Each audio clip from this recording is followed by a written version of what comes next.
27 বছর পর মায়ের হাতে ভাত খেলেন জাকির খান। দীর্ঘ অপেক্ষার পর মা ছেলের ভালোবাসা দেখল নারায়ণগঞ্জবাসী। ছোট্ট শিশুর মতো করে নিজের সন্তানকে খাইয়ে দিচ্ছেন তিনি। জাকির খানও অনেক আনন্দ নিয়ে তৃপ্তি নিয়ে ভাত খেয়েছেন।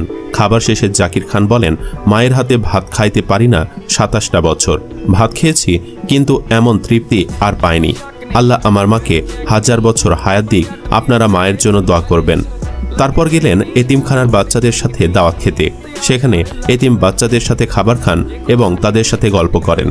জাকির খান অতীতে কেমন ছিল তা আমরা সকলেই জানি, কিন্তু বর্তমানে তার চলাফেরা কথাবার্তার মধ্যে জনগণ ও অসহায় মানুষদের কথা উঠে আসে। জাকির খান যেন দিন দিন ইসলামমুখী হচ্ছেন, নামাজ পড়ছেন, ঠিকঠাক মতো সকলের খোঁজ খবর নিচ্ছেন। পাড়া মহল্লার এলাকায় দোকানপাট যাদেরকে পাচ্ছেন সকলের সাথে কথা বলছেন, খোঁজ নিচ্ছেন ব্যবসা কেমন চলছে। দেখে মনে হচ্ছে অতি সাধারণ একজন মানুষ, যার মধ্যে কোনো ধরনের অহংকার নেই। স্থানীয় মানুষজন যেন মিশে যাচ্ছে জাকির খানের সাথে। যেখানে জাকির খান সেখানে শত শত মানুষের ভিড়। এত জনপ্রিয় হওয়া সত্ত্বেও তিনি এখনও নিচে বসেই খাবার খেতে পছন্দ করেন। অতি তেলবাজি আর অতি রঞ্জিতর যুগেও তিনি সাধারণ হয়ে বাঁচতে চান। এই সেই জাকির খান যার বক্তব্যের মাইক ধরেছেন স্বয়ং বিএনপির ভবিষ্যৎ প্রধানমন্ত্রী তারেক রহমান। কিন্তু বর্তমানে তারেক রহমানের আশেপাশে বা তার কর্মচারীও জাকির খানের থেকে বেশি প্রভাব দেখায়। জাকির খান সেই জায়গায় ব্যতিক্রম।